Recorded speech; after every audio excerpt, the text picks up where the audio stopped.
Morning, my name is Vega and welcome back to the Candy Mill channel, ang channel na walang paliwi-liwi pa, raka-raka na. So for today po na video ay meron pa ako ditong 4 na products from Sis Lady.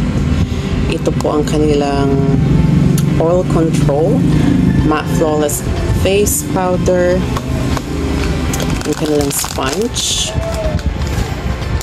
meron ding concealer, at saka long wear foundations. Today ay i-wear test natin sila kasi may pupuntahan ako sa city at saka tingnan natin if makukontrol ba niya ang pagka-oiliness ng skin ko kasi combination type of skin kasi ako dito sa T-zone ay napaka-oily at saka dito medyo dry naman. Tapos na pala ako mag-sunscreen at saka i-wear test talaga natin itong mga products na to kasi ngayong June 7 ay ito po ang mga products nito ang gagamitin ko sa kasal ng aking cousin. So, huwag na tayo magtumpik-tumpik pa. Ang una nating ilagay ay ito pong kanilang concealer. Tingnan natin if makukuha ba yung mga darkness, maliit na darkness sa aking under eye.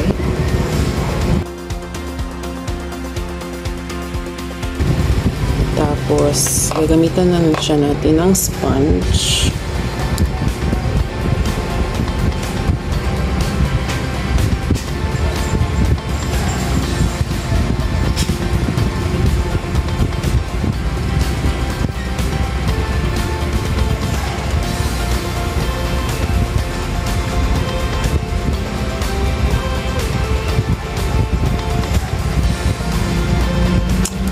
I'll be back po. Yan po ang kanyang finish ng concealer, medyo nalalighten niya ang part na ito. Pero, masyado siyang light. Pero, ayusin pa natin yan. Maglalagay pa naman tayo ng foundation at ibang products. So, let's proceed sa foundation. So, maglalagay ako sa aking palm. Tapos, uli, gagamitin ko ang sponge. Kailangan natin ng salamin, girl. Ayusin ko muna siya, tapos pabalikan ko lang kayo. Ito na po ang finish ng foundation. Para kung function ito, Pero in fairness, nagustuhan ko ang kanyang coverage. Medium coverage po siya. At saka natatakpan niya po yung mga blemishes ng mukha ko, diba? Naging makinis. Check out, hindi po yan filter. Foundation lang po yan. What ko pong gagawin is ilalagay ko lang muna yung ibang products such as eyebrow at saka eyeliner at saka iba pa. At babalikan ko kayo if matapos ka nang ilagay ang mga products na ito. Tapos ako maglagay sa mga cheche-boreche sa mukha. So yan po ang final look. Pero ang last po natin na ilalagay is yung face powder ng Sis Lady para ma-mattify yung face natin at saka tingnan natin if hindi ba tayo maghuhulas after the day, diba? So, tatry na natin siya. So, ang face powder na to ay meron po siyang sterling puff at saka ang shade number nito ay tingnan ko muna. Ano pong shade nito? Oh, shade number 2. So, by the way, ang foundation pala ay in a shade of number 3. Light natural. At saka yung concealer, wala po siyang information ng anong number ng shade. So, ito try na natin ngayon ang kanilang face powder. Let's see.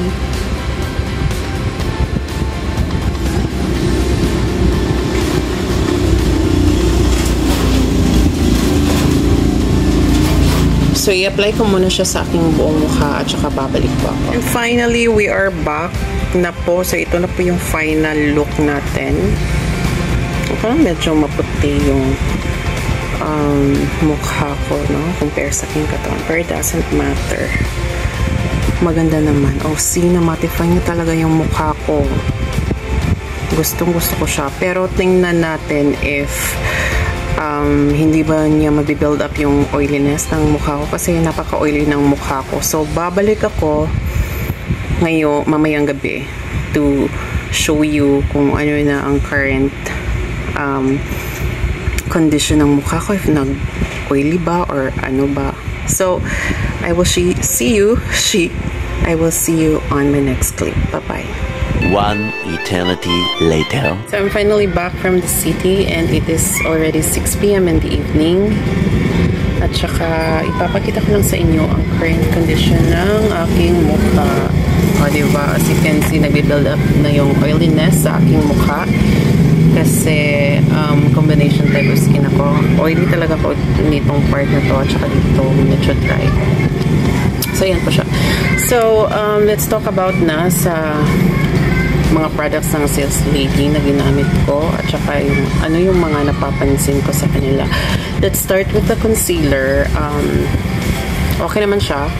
Somehow nakaka-cover up naman niya yung darkness or yung dark circle ng aking mata. So, okay yun sa akin. And next product naman is yung foundation. Hindi ko nagustuhan yung foundation kasi sa unang paglagay mo, makikita or noticeable na agad yung cakiness ng product. Like, mapapansin mo siya dito na mayroon cakiness at saka dito banda sa gilid ng iyong mata. So, I don't like it. I'm sorry. I'm just telling the truth. Now, let's proceed to the powder naman. Hindi ko rin siya nagustuhan kasi hindi niya talaga na-control yung pagka-oiliness ng mukha ko, diba? Tsaka yung claim naman nila is makokontrol niya yung oiliness ng skin, pero hindi yun nagawa ng Sales Lady. So, hindi ko rin siya nagustuhan. I'm sorry, I'm just being honest. And the last product would be the sponge. Okay naman yung sponge. Nagustuhan ko rin naman siya kasi madali lang i-spread yung product na ilalagay mo, such as concealer at saka foundation. So, ayun lang po lahat na masasabi ko with regards to Sales Lady na mga products na na-try or na-wear test natin today.